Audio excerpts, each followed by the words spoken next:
मनोजवं मारुततुल्यवेगम् जितेन्द्रियं बुद्धिमतां वरिष्ठम् वातात्मजं वानरयोतमुख्यम् श्रीरामदूतं शरणं प्रपद्ये।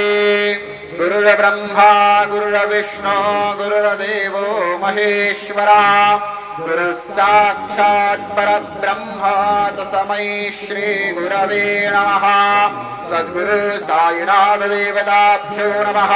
प्रातः पूजनार्थे गन्धाक्षुतपुष्पैः सम्पूज्य अथ धूपः वनस्पतिरसोद्भूतो गन्धाढ्यो गन्धोत्तमः आग्रेयः सर्वदेवानां धूपोऽयं प्रतिगृह्यताम्।